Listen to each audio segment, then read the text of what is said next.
Please be seated.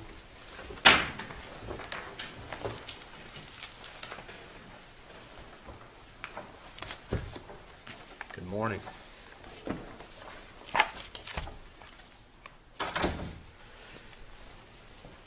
Now is the time set for oral argument in cause number 1CACV 150855, Joanne Yeager versus State Farm Mutual Automobile Insurance Company.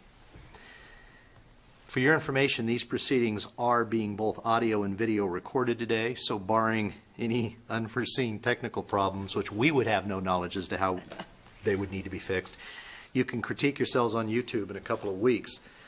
Counsel, each side will be entitled to 20 minutes, and we would ask that you respect that time period. The timer located on the podium will let you know how much time you have left. And appellant, if you wish to preserve any time for rebuttal or reserve any time for rebuttal, that's going to be up to you. But if you let me know or let us know, we'll do our best to try and not eat up all of your time. We've reviewed the briefs and conferenced the case this morning, so we're well aware of the facts and issues attendant to this argument. And we say that so that you can decide what is the most important to you in the course of your argument today and get that out to us. When you come to the podium, I would ask that you state your name and who you represent. And with that, you may begin. Thank you, Your Honor. May it please the Court, my name is Dave Sugart, and I represent the plaintiff, Joanne Yeager, in this case, who is also the appellant. It is Mrs. Yeager's respectful request that this Court reverse the trial court's grant of summary judgment in favor of the defendant and appellee State Farm and order the trial court to enter judgment in her favor. The reason the plaintiff requests this relief is that she has two independent UIM claims arising out of an accident, and under the Arizona's Uninsured Motorist Act, the UMA, she is entitled to select which of the four policies she purchased from State Farm to apply to those respective claims. The salient facts in this case are not in dispute. Mrs. Yeager and her husband, Mr. Yeager, purchased four separate automobile insurance policies from State Farm, each of which had UIM coverages of $100,000 per person per accident. Mrs. Yeager sustained catastrophic injuries in a May 28, 2012 motor vehicle accident in which she was the passenger of a vehicle driven by her husband and struck by another vehicle driven by a gentleman named Keith Wimbley. Mrs. Yeager suffered, again, catastrophic injuries. Her medical expenses and economic damages exceeded $1 million, and I don't think there's any dispute that the full value of her personal injury claim and respective claims against each of those drivers would exceed the aggregate limits of all of her policy limits combined. She presented two third-party claims, liability claims, one against her husband, which was paid out full policy limits by State Farm on the host vehicle, the Jeep. She presented a third-party liability claim against Mr. Wimbley, insured under a GEICO policy, and obtained the policy limits of $15,000, and then presented her UIM claims to State Farm, demanding $100,000 for the UIM claim attributable to Mr. Yeager's status as an underinsured motorist, and $100,000 attributable to Mr. Wimbley's status as an underinsured motorist. State Farm took the position that even though she had two UIM claims, she could only tap into one policy limit, even though she had four automobile insurance policies. Counsel? Yes. And I know you saw my eyes get big there for a second, and I didn't want to interrupt what you were saying, but to be clear, you said that the policies purchased were $100,000 underinsured per vehicle per accident. Is that correct? Correct. Okay, go ahead. But also per claim. The UMA states that the insured has the right to select which policy applies to any respective UIM claim. And that's the whole issue behind our dispute here, Your Honor. That's why I raised it earlier. Right. State Farm claims, as you understand, that there is only one claim in this case. And what I would like to do before trying to urge you that there is more than one claim is just go back and take the 30,000-foot overview of the law applicable to this area. The Uninsured Motorist Act has been historically interpreted very liberally and broadly in favor of coverage to protect Arizona citizens from situations where they have chosen to purchase of their own volition insurance against damages caused by motorists who are uninsured or underinsured. The Arizona Supreme Court has stated time and time again, as recently as 2012 in American Family versus Sharp, that any limitations or exclusions as to UIM coverage under the UMA are void if they are not expressly allowed by the UMA. Well, under the statute, it says that the insurer can limit, so it's only applicable to one accident, doesn't it? But that one accident word, Your Honor, ties back into the word claim. You have to take the word claim out of the statute or conclude, as I respectfully submit the trial court in our case erroneously did, and that is somehow conclude that the words accident and claim. Hold on, just for a second. If you have the statute in front of you, I do. After the comment, it says the insurer, which would be State Farm, may limit the coverage so that only one policy or coverage selected by the insured shall be applicable to any one accident. Right?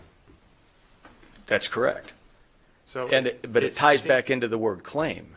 You have to the premise to it all is that the insured is entitled to select for each claim, and she has 2 UIM claims here, which policy applies. And as to that selection for that claim under that policy, it's limited to any one accident. So I concede that Mrs. Yeager can't come in and say, okay, well, she gets to select 2 policies relative to the UIM claim against her husband, and then another 2 relative to her claims against Mr. Wembley because he's underinsured, because her damages would be worth all of that. She can't do that. She's only allowed one policy per UIM claim per accident. Well, they could have said that, right? They could have said to any one accident or claim, but they didn't. They said any one accident. But, Your Honor, they say claim earlier. I don't know why they would have to say or any claim. Because that's referring to whether or not the insured in having multiple claims can pick which policy they want to address those claims, right? Per claim. I think, Your Honor, with all due respect, it would be redundant to add to any claims at the end of that sentence. Well, hasn't this court already issued an opinion on this issue? Well, the Giannini case, Your Honor, Giannini versus State Farm, is a Court of Appeals decision. The Supreme Court dismissed review because the petition for review was not filed in a timely manner. But I would respectfully submit there are a couple of reasons that Giannini does not control this case. So hold on. So the answer to my question would be yes, we have an opinion on this issue, right? Your Honor, no, I don't. I respectfully submit it has not been addressed. Okay. And the reason is, and I'll address that point right now, it involved uninsured motorist claims, not underinsured motorist claims. Well, what's the difference? The statutory language is the same insofar as relevant to this issue that we're discussing in this appeal. The statutory language is the same. Thank you, Judge Norris. The statutory language as to 2259H, 01H is the same. However, and this is important because it's resulted in disparate handling of UM claims versus UIM claims in other contexts. ARS 2259-01D, which defines uninsured motor vehicles, says that UM coverage is subject to the terms and the conditions of that coverage. In Giannini, the court clearly relied on the other insurance clause in that UM policy, presumably using subsection D as the basis for doing so. In our situation, which is an underinsured motorist claim, ARS 2259-01 subsection G, which defines underinsured motorist coverage, does not contain that similar provision stating, quote, subject to the terms and conditions of that coverage, end quote, which is why in Arizona certain exclusions have been allowed for policies and not UIM policies. In preparing for our oral argument, I realized we had not cited the Cundiff versus State Farm decision and some others where, for example, med pay deductions were allowed in policies because of this, subject to the terms and conditions of that coverage, whereas they would not allow it in UIM claims. So there is a big difference in the way the UMA handles claims versus UIM claims. Forgive me, if that was briefed, I missed it, and I apologize. Well, So could you go over that point again slowly? Because I did not, I wondered about that when I read the two cases. Okay. When I read the briefs in this matter and the Giannini decision. And I recognized that they were different. But I did not appreciate that that difference was material. well, Your Honor, candidly, it could have been briefed better. That's okay. I might have been quicker on the uptake. But let's Oh. assume we both apologize. Explain the argument again, okay? I'll do the best I can. The argument is that for UIM claims, Okay. subsection ARS 225901 subsection D, Okay. which talks about coverage, okay, uninsured motor vehicles. It has a clause in there that says, quote, subject to the terms and conditions of that coverage, end quote. I see it. Okay. There is no such clause in ARS 225901 subsection G, which talks about underinsured motorist coverage. Then why is the absence of that clause in subsection G material here? Because in Giannini, the court relied on the policy language, the, quote, other insurance, end quote, policy language in Giannini to uphold the position State Farm took in that case that there was one policy applicable to both UIM claims. Well, the Giannini case court didn't even concede there were two claims. But in any event, it used the other insurance language in the policy to support its decision. And ostensibly, it would have used that clause in subsection D to allow it to do that. That clause, subject to the terms and conditions of the coverage, is not available under subsection D dealing with UIM coverage. And so, consistent with the American Family versus Sharp case, the argument I have for you is that if the UMA subsection H does not expressly allow the limitation or the exception, it's unenforceable. The other point I would make, with all due respect, regarding the Giannini case is that, as I pointed out in the briefs, with all due respect, they just ignored the word claim. And I don't think you can reach an appropriate decision in this case by extracting the word claim from the analysis. The Giannini court said that the plaintiff insured in that case would have us apply the statute to any one claim. Such, however, is not the wording of the statute. It is the wording of the statute. The word claim is in there, and the only way State Farm prevails in this case is if the word claim is ignored. And, Your Honors, there is no definition of the word claim in the UMA. There is no definition of the word claim in the insurance policy. And there is no definition of the word claim anywhere that would support State Farm's position that even though there are two underinsured motorists, which would give rise to two separate liability claims, which then become underinsured motorist claims, somehow those are merged into one UIM claim, even though they are two different personal injury claims. To state the obvious, if Mr. Wembley had been driving a vehicle for the city of Phoenix at the time of the accident, Mr. Yeager had been driving a vehicle for the state of Arizona, I would have had to do two separate notices of claims. And, Your Honors, when interpreting the UMA in the liberal way that the Arizona Supreme Court says it should be, you have to take into account Arizona tort law. And that's at least partially codified in the Uniform Contribution Among Tortfeasors Act. And in that statute, it makes very clear that liability in this state is several, absent an acting in concert or agency relationship. There's no question that the claims against Mr. Yeager and Mr. Wembley are separate and distinct claims. It's an obvious factual statement. And, Your Honor, on top of that, there's no legal authority for State Farm to blend those two claims into one claim for purposes of UIM coverage. But aren't you conflating the issue of tort injury or tort damages with contractual insurance coverage?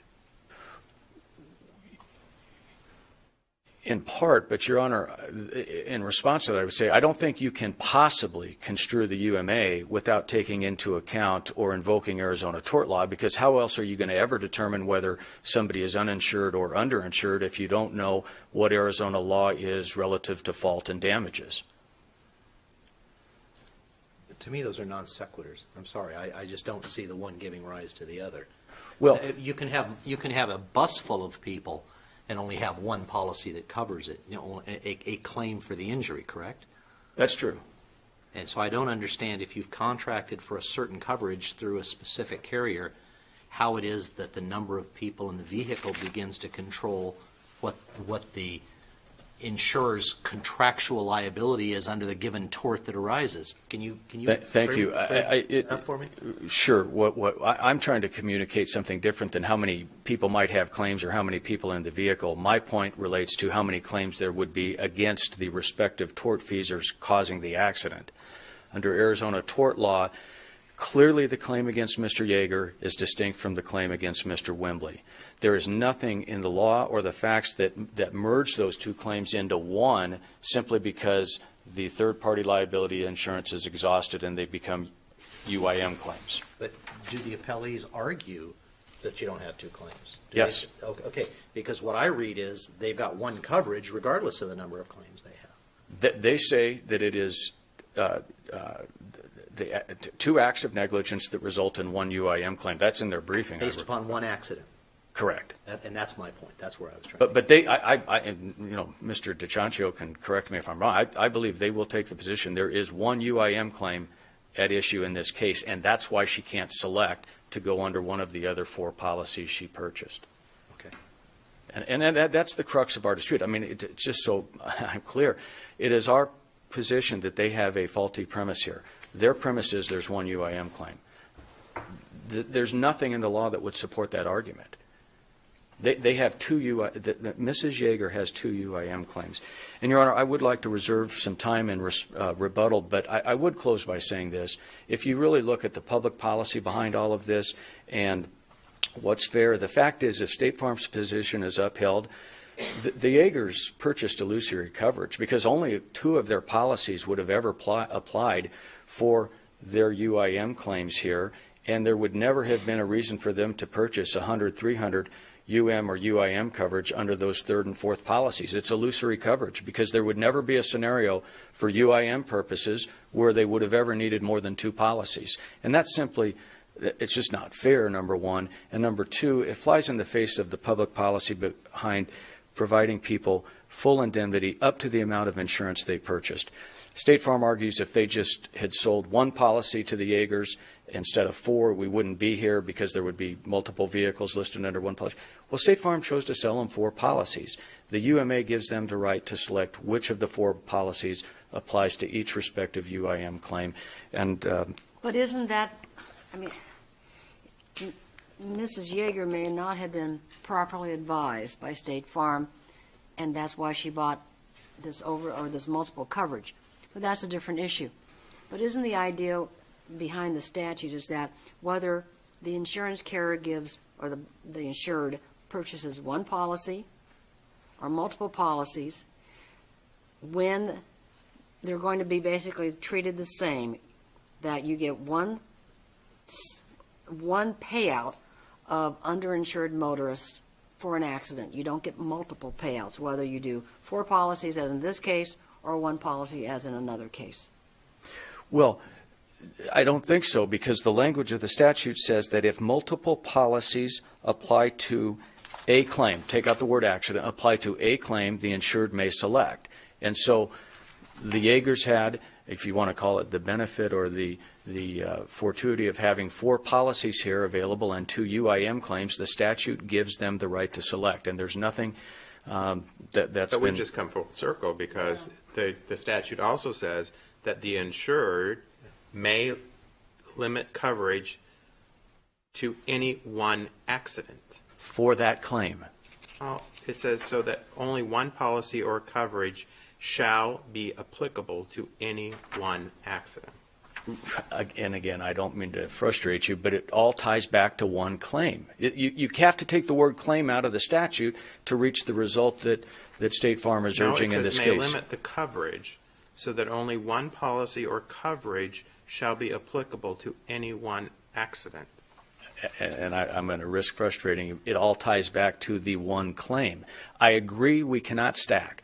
This is not a stacking case, and I agree that we are limited to one UIM policy for the UIM claim related to Mr. Yeager's negligence and one for Mr. Wembley's negligence. But to reach the result that State Farm is urging in this case, and Your Honor has suggested, would be you would have to take the word claim out of the case or conclude that the two UIM claims are actually one claim. There's no other way to rethrow it. And lastly, I'll say this. The whole idea of the UMA is a liberal construction of this language and that any exclusions or limitations are void if they are not clearly set forth.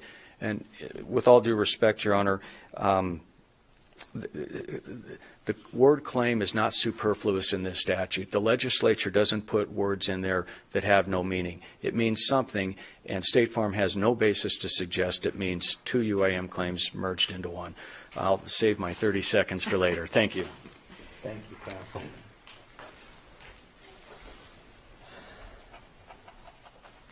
Morning, Your Honors.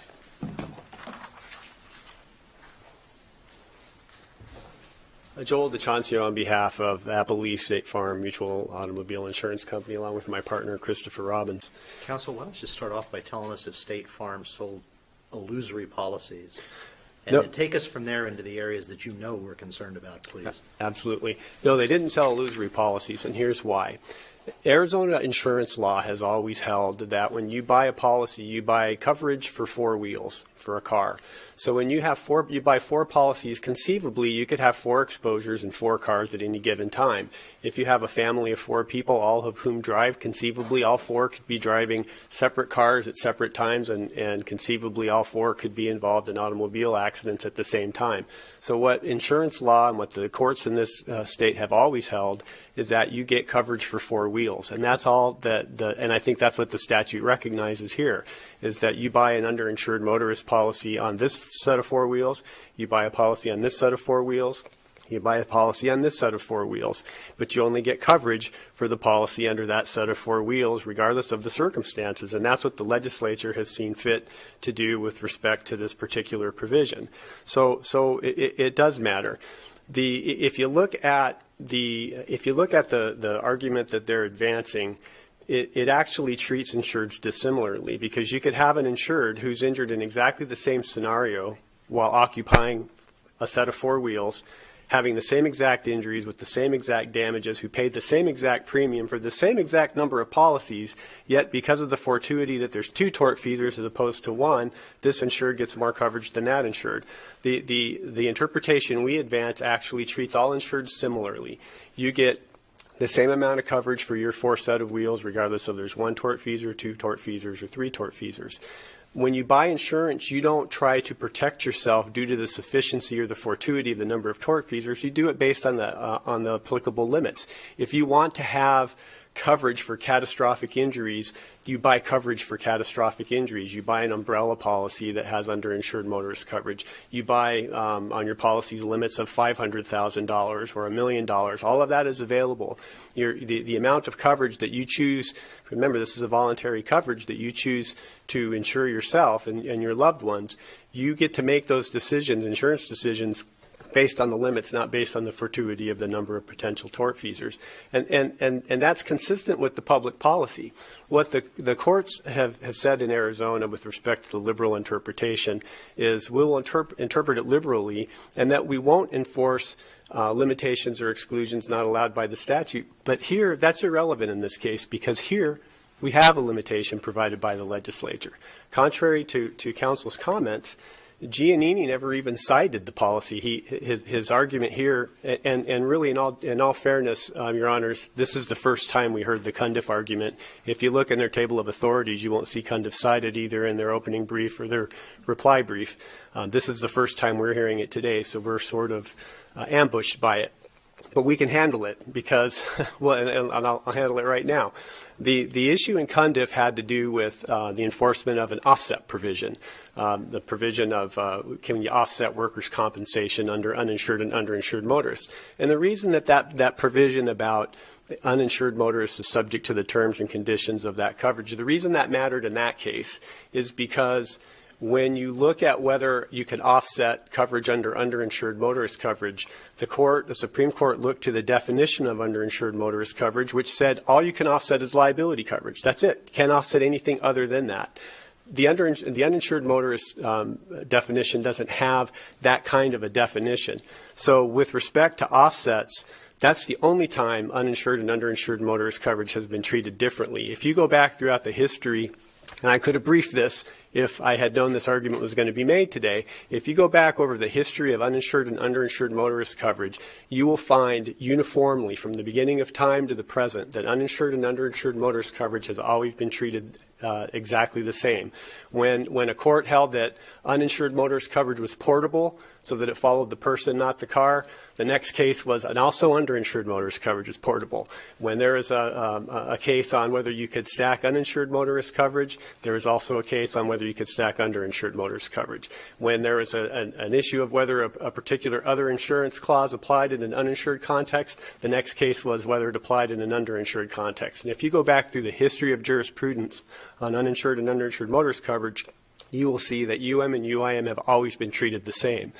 Further, if they wanted to have desperate treatment with respect to the anti-stacking, then they wouldn't have put it into a provision that doesn't reference either coverage. If they wanted to treat UM differently in stacking, they could say, okay, for UM coverage, here's how we're going to handle the stacking issue. For UIM, we're going to handle it this way, but they didn't. They have one general provision, and in Giannini, the court recognized that general provision applies to both, applies to the coverage. I think in the trial court said the same thing in this case, is there is no distinction if it was intended to, oh, I know what it was, in Sharp. In the Sharp case, which was cited in this case, Sharp recognized that the provision applied only to UM and UIM coverage, not to stacking liability in UIM coverage. And so based on what Sharp indicated, we'd suggest to you that there is no difference between UM and UIM. And that being the case, Giannini is exactly on point. Giannini, both cases involve exactly the same issues. Both cases involve one accident and multiple tortfeasors. Both cases involve multiple policies that insured one car per policy, both of which carried the coverage at issue. Both cases involved identical statutory language and policy provisions. Giannini didn't even cite the policy in that particular case. Both cases involve the same failed argument that they have in this case. In fact, if you look in the Giannini case, they cite the trial court's holding, which is precisely plaintiff's argument in this case. What the trial court held in Giannini was, and I'll quote, "This court feels that this is not a matter of stacking dissimilar coverages," end quote. That's the exact same argument they make here.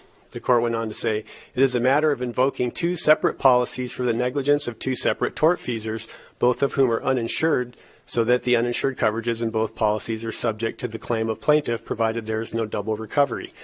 That's precisely the same argument they're making in this case.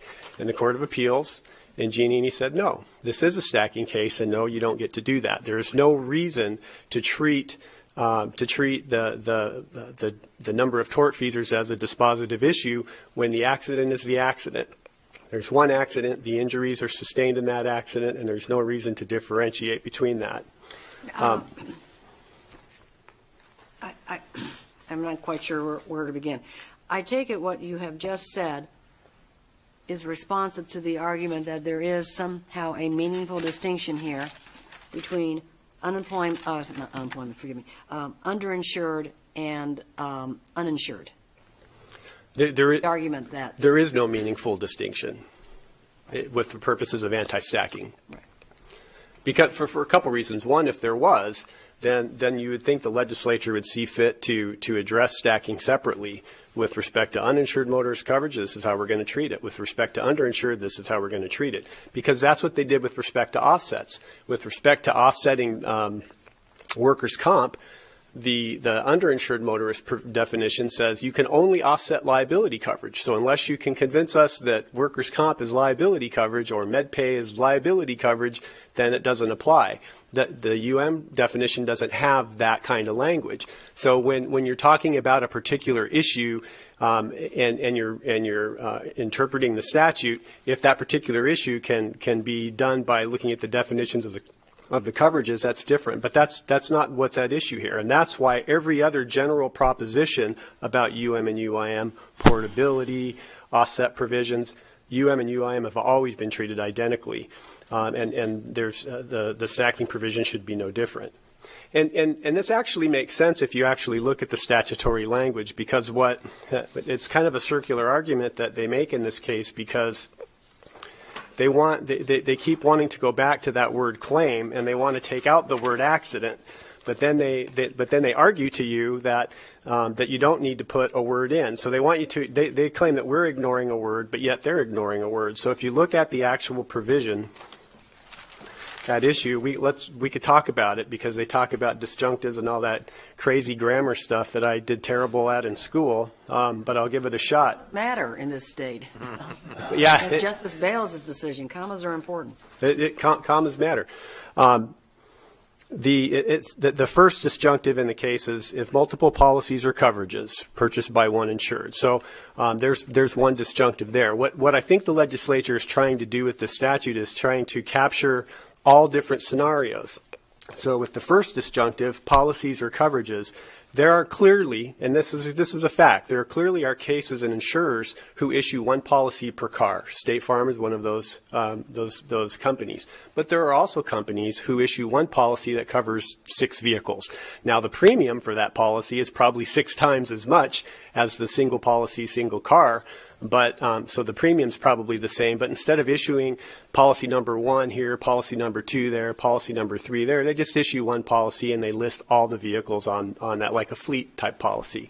So you can't have, if multiple policies purchased by one insured, you have to say multiple policies or coverages, because some insurers don't have multiple policies, yet they're purchased on different vehicles. And that's the modifier. If multiple policies or coverages purchased by one insured on different vehicles. So you have to differentiate. It has to differentiate. So disjunctives, I've learned in preparing for oral argument, my mother, who would be as a teacher, would be proud of me, I learned it can be inclusive or exclusive. So when you have a disjunctive, it could be that the or means that both could apply or only one can apply. So in a case like this, it's what we would call an inclusive disjunction, because it can either be multiple policies purchased on different vehicles or multiple coverages purchased on different vehicles. They're not exclusive. They're inclusive. The second disjunction is the same thing, where it goes on to say different vehicles apply to an accident or claim. Now, why say accident or claim? Well, because you're trying to incorporate and capture every possible claim scenario. So when you say if multiple policies purchased by one insured on different vehicles apply to an accident, now you're talking about all potential claims that could be claimed from that particular accident. That could be UM claims, it could be UIM claims, it could be one tortfeasor with UM, one tortfeasor with UIM. It captures all those scenarios, and then it says or claim. We're not trying to say that claim is superfluous, because the ordinary circumstance is that there's one tortfeasor and there's one injury, and that's one claim. And that's the normal circumstance. So for the legislature to say accident or claim, rather than it being exclusive, meaning it's either an accident or it's a claim, it could encompass both. So when the legislature says accident, it encompasses multiple scenarios like we have here, or claim, a single scenario. So there's nothing I can never say that word, superfluous about it. Then it goes on to say the insurer may limit the coverage so that only one policy or coverage selected by the insured. And again, Mr. Shugart argued that there's no need to put claim in the second sentence because it would be redundant. Well, the legislature then has been redundant because it says policies or coverages up top, and then later it says policies or coverages. If you look at the legislative history, it didn't used to say that. They actually amended the statute to add or coverages so that it would be consistent. Policies or coverages, policies or coverages. We want to make sure we're talking about, when we're talking about one thing up here and we're going to talk about it again later in the statute, we want to make sure we're consistent. So if they wanted to repeat accident or claim at the end, then they should have done what they did with policies or coverages, which is added or claim. But they didn't do that. And the only sensible interpretation or explanation as to why they didn't do that is because they wanted to do what I think Judge McMurdy suggested, which is to limit it to one accident, not one accident or claim. If the legislature wanted to allow one claim, one policy per one claim, even though there might have been multiple claims, they could have said so. And they could have said so simply by adding or claim to the end, like they did add or coverages to the second time they referenced that disjunctive. They also could have had a whole new sentence that said, in the event there's multiple claims arising from one accident, the insured may limit, or the insurer may limit coverage so that only one policy applies to each claim. They could have specified it, but what they want you to do is they want you to sort of twist the language, and that's never been the law in this state with respect to statutory interpretation. So you can read the statute the way that it's written today and have it make perfect sense in the same way the Giannini court read it at that particular time. Again, just with respect to, make sure I didn't miss any of their arguments. With respect to getting back to the dissimilar treatment, that's what the Giannini court and that's what the judge at the trial court in this case both observed. And I think the fact that they both observed that makes it important. They both observed that, look, there's nothing about the tortfeasors that goes to the injuries and damages. The injuries and damages are the injuries and damages regardless of the number of tortfeasors. And so there isn't any distinction. Nothing in the statute suggests that the legislature intended to determine coverage based on the number of tortfeasors when the injuries and damages are going to be the same regardless of the number. And again, because we never want to treat insureds dissimilarly, but what they're asking you to do would have that exact very result.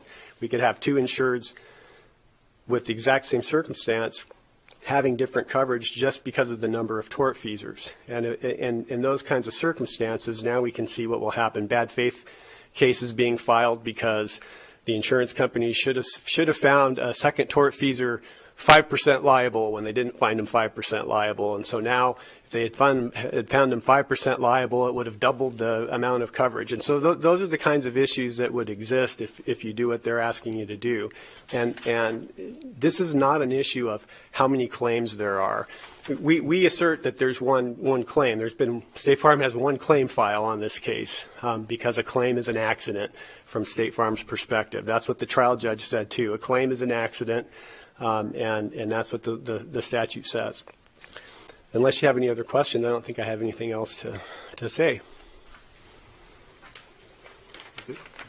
Thank you. All right, thank you. Oh, No, for Mr. Schubert. thank you. No, go ahead. Thank you very much. We're already loading the gun up here. That's the confusion.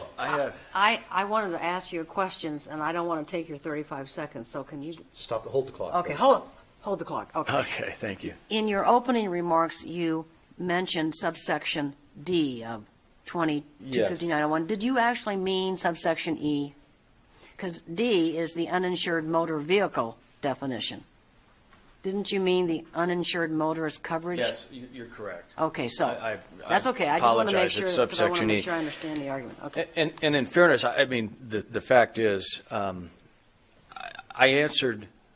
gave the condiff response to your question about what could the difference between UM and UIM possibly relative to why isn't Giannini controlling in our situation here, and that's why I offered up. Clearly, our position is Giannini did not take into account a proper application and interpretation of the word claim. And that is our position. We're with on your GNE. argument now, right? Okay, yes. Okay, so now you're 35 seconds. Yeah.